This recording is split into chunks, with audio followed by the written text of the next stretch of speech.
ಎಲ್ಲರಿಗೂ ನಮಸ್ಕಾರ. ಪೂಜಾಸ್ ಕನ್ನಡ ಪಾಕಶಾಲೆಗೆ ಎಲ್ಲರಿಗೂ ಸ್ವಾಗತ. ಬನ್ನಿ ಇವತ್ತು ಯಾವ ರೀತಿಯಾಗಿ ಅಕ್ಕಿಯನ್ನು ಬಳಸದೆ, ಉದ್ದಿನ ಬೇಳೆಯನ್ನು ನೆನೆಸದೆ, ಇವೆರಡನ್ನೂ ಬಳಸದೆ ಯಾವ ರೀತಿಯಾಗಿ ಇನ್ಸ್ಟೆಂಟಾಗಿ ಕ್ವಿಕ್ಕಾಗಿ ದೋಸೆಯನ್ನು ಮಾಡ್ಕೊಳ್ಬೋದು ಅಂತ ಹೇಳಿ ಇವತ್ತಿನ ವಿಡಿಯೋದಲ್ಲಿ ತಿಳಿಸ್ಕೊಡ್ತೀನಿ. ಅದಕ್ಕಿಂತ ಮುಂಚೆ ಯಾರೆಲ್ಲ ನನ್ನ ಚಾನಲ್ನ ಸಬ್ಸ್ಕ್ರೈಬ್ ಮಾಡದೆ ನೋಡ್ತಿದ್ದೀರಾ, ದಯವಿಟ್ಟು ಸಬ್ಸ್ಕ್ರೈಬ್ ಮಾಡ್ಕೊಂಡು ನೋಡಿ ದೋಸೆ ಎಷ್ಟು ಕಲರ್ಫುಲ್ಲಾಗಿ ಮತ್ತು ಹೋಟೆಲ್ ಸ್ಟೈಲಿಯಲ್ಲಿ ಕ್ರಿಸ್ಪಿಯಾಗಿ ಕಾಣಿಸ್ತಾ ಇದೆ. ನೀವು ನೋಡ್ತಾ ಇರ್ಬೋದು.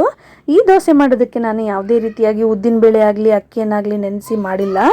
ಇದನ್ನು ನಾನು ಕೇವಲ 3 ವಸ್ತುಗಳನ್ನ ಯೂಸ್ ಮಾಡಿಕೊಂಡು ಮಾಡಿದ್ದೀನಿ. ಬನ್ನಿ ಯಾವ ರೀತಿಯಾಗಿ ಮಾಡೋದು ಅಂತ ಹೇಳಿ ಇವತ್ತಿನ ವಿಡಿಯೋದಲ್ಲಿ ತಿಳಿಸ್ಕೊಡ್ತೀನಿ.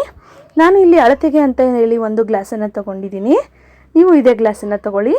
ಇದೇ ಗ್ಲಾಸರಿಂದ 1 ಗ್ಲಾಸಷ್ಟು ಕೇಸರಿಬಾತ್ ಎಲ್ಲ ಮಾಡೋದಕ್ಕೆ ಯೂಸ್ ಮಾಡ್ತೀವಲ್ಲ, ಆ ರವೆಯನ್ನು ತಗೊಂಡಿದ್ದೀನಿ ನಾನು 1 ಗ್ಲಾಸಷ್ಟು. ನೋಡಿ, ಈ ಥರ ಮಿಕ್ಸಿ ಜಾರ್ಗೆ 1 ಗ್ಲಾಸಷ್ಟು ರವೆಯನ್ನು ಹಾಕ್ಕೊಂಡಿದ್ದೀನಿ. ಈಗ ಅದೇ ಗ್ಲಾಸಿಂದ ನಾನು 1 ಗ್ಲಾಸಷ್ಟು ಮಂಡಕ್ಕಿಯನ್ನು ಹಾಕ್ಕೊಂಡಿದ್ದೀನಿ. ಮತ್ತು ಅದೇ ಗ್ಲಾಸಿಂದ 1 ಗ್ಲಾಸಷ್ಟು ಅವಲಕ್ಕಿಯನ್ನು ಹಾಕ್ಕೊಳ್ತಾ ಇದ್ದೀನಿ. ನೀವು ಯಾವುದಾದ್ರೂ ದಪ್ಪ ಆದರೂ ಹಾಕ್ಬೋದು, ತೆಳ್ಳನೆ ಅವಲಕ್ಕಿ ಕೂಡ ಹಾಕ್ಬೋದು. 1 ಗ್ಲಾಸಷ್ಟು ಹಾಕಿದಾದ್ಮೇಲೆ ನಾನು ಇದಕ್ಕೆ 3 ಚಮಚದಷ್ಟು ಹಸೆ ಕಡಲೆ ಹಿಟ್ಟನ್ನು ಹಾಕ್ಕೊಳ್ತಾ ಇದ್ದೀನಿ. ನೋಡಿ, ಈ ರೀತಿಯಾಗಿ ನಾನು ತೋರಿಸಿರುವ ರೀತಿಯಲ್ಲೇ ನೀವು ಮಾಡ್ಕೊಳ್ಬೇಕು. ತುಂಬಾ ಚೆನ್ನಾಗಿರುವಂಥ ಕ್ರಿಸ್ಪಿಯಾಗಿರುವಂಥ ಕ್ವಿಕ್ ಆಗಿ ದೋಸೆ ರೆಡಿ ಆಗುತ್ತೆ. ನೋಡಿ, ಈ ಥರ ಹಾಕ್ಕೊಂಡಾದ್ಮೇಲೆ ರುಚಿಗೆ ತಕ್ಕಷ್ಟು ನಾನು ಇದರಲ್ಲಿ ಉಪ್ಪನ್ನು ಹಾಕ್ಕೊಳ್ತಾ ಇದ್ದೀನಿ. ಉಪ್ಪನ್ನು ಹಾಕ್ಕೊಂಡಾದ್ಮೇಲೆ ಒಂದು 1/4 ಟೀ ಸ್ಪೂನಷ್ಟು ನಾನಿಲ್ಲಿ ಸಕ್ಕರೆಯನ್ನು ಹಾಕ್ಕೊಳ್ತಿದ್ದೀನಿ.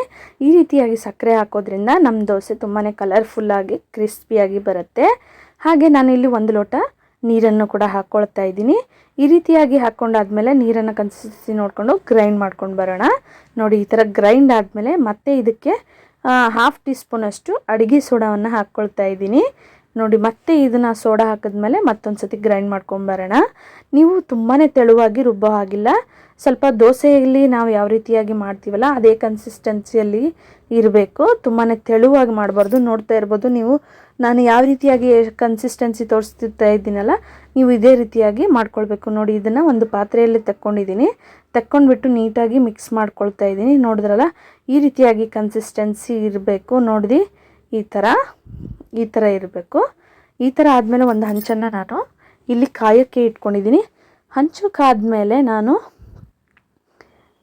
ಮಾಡಿರ್ತೀವಲ್ಲ ಆ ಹಿಟ್ಟನ್ನು ಹಾಕ್ಕೊಳ್ತಾ ಇದ್ದೀನಿ. ನೋಡ್ಬೋದು, ಈಗ ಹಂಚನ್ನು ಸ್ವಲ್ಪ ಒರೆಸ್ಕೊಂಡ್ಬಿಟ್ಟು ಈಗ ನಾನು ಹಿಟ್ಟನ್ನು ಹಾಕ್ಕೊಳ್ತಾ ಇದ್ದೀನಿ. ಈ ರೀತಿಯಾಗಿ ನಾನು ದೋಸೆ ಹಿಟ್ಟನ್ನು ಹಾಕ್ಕೊಂಡ್ಬಿಟ್ಟು ಮೆಲ್ಲಗೆ ರೌಂಡಾಗಿ ದೋಸೆ ಆಕಾರದಲ್ಲಿ ರೌಂಡಾಗಿ ತಿರುಗಿಸ್ಕೊಳ್ತಾ ಇದ್ದೀನಿ. ನೋಡ್ತಾ ಇರ್ಬೋದು ಎಷ್ಟು ಚೆನ್ನಾಗಿ ಪರ್ಫೆಕ್ಟಾಗಿ ಬೇಯ್ದಿದೆ. ನೀವು ಯಾವಾಗಲೂ ದೋಸೆ ಹಾಕಬೇಕಾದ್ರೆ, ಅಕ್ಕಿ ದೋಸೆ ಆಗಿರ್ಬೋದು, ಯಾವುದೇ ಥರ ದೋಸೆ ಆಗಿರ್ಬೋದು, ಕ್ರಿಸ್ಪಿಯಾಗಿ ತೆಳುವಾಗಿ ಬರಬೇಕು ಅಂತ ಹೇಳಿದ್ರೆ ಹಂಚನ್ನು ತುಂಬಾ ಕಾಯಿಸಬಾರ್ದು. ಹಂಚು ಒಂದು ಮೀಡಿಯಮ್ ಕಾದ್ಮೇಲೆ ಉರಿಯನ್ನು ಕಡಿಮೆ ಮಾಡ್ಕೊಂಡ್ಬಿಟ್ಟು ಆಮೇಲೆ ದೋಸೆಯನ್ನು ಹಾಕಬೇಕು. ಹಾಗಿದ್ರೆ ಮಾತ್ರ ಈ ರೀತಿಯಾಗಿ ಕ್ರಿಸ್ಪಿಯಾಗಿ ಚೆನ್ನಾಗಿ ಹರಡ್ಕೊಳ್ಳುತ್ತೆ. ಇಲ್ಲಾಂದರೆ ಹಾಳಾಗಿಬಿಡುತ್ತೆ. ನೋಡಿ, ಎಣ್ಣೆಯನ್ನು ಹಾಕ್ಕೊಂಡಿದ್ದೀನಿ ಸುತ್ತಲಿಗೂ. ಈಗ ಒಂದು ಸೈಡ್ ನೀಟಾಗಿ ಬೆಂದಿದೆ, ಒಂದೇ ಸೈಡ್ ನೀಟಾಗಿ ಬೇಯಿಸ್ಕೊಳ್ಬೇಕು. ಅಲ್ಲಿವರೆಗೂ ತಿರುಗಿಸ್ಕೊಳ್ಬಾರ್ದು. ನೋಡಿ, ಈ ರೀತಿಯಾಗಿ ಒಂದು ಕಡೆ ನೀಟಾಗಿ ಬೆಂದ ಮೇಲೆ ನಾನು ಈ ಥರ ತಿರುಗಿಸ್ಕೊಳ್ತಾ ಇದ್ದೀನಿ. ನೋಡಿದ್ರಲ್ಲ ಎಷ್ಟು ಪರ್ಫೆಕ್ಟಾಗಿ ಕಲರ್ ಅನ್ನೋದು ಎಷ್ಟು ಚೆನ್ನಾಗಿ ಹೊಂಬಣ್ಣ ಬಂದಿದೆ ಅಂತೇಳಿ ನೀವಿಲ್ಲಿ ನೋಡ್ತಾ ಇರ್ಬೋದು.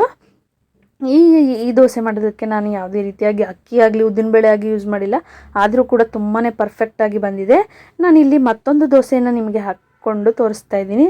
ನೋಡಿ, ಎಷ್ಟು ಚೆನ್ನಾಗಿ ಬಂದಿದೆ ಅಂತ ಹೇಳಿ ನೀವು ನೋಡ್ತಾ ಇರ್ಬೋದು. ತುಂಬಾ ಚೆನ್ನಾಗಿರುತ್ತೆ. ನೀವು ಕೂಡ ಮನೆಯಲ್ಲಿ ಇದನ್ನು ಮಾಡಿಕೊಂಡು ನೋಡಿ, ತುಂಬಾ ಇಷ್ಟಪಡ್ತೀರಾ.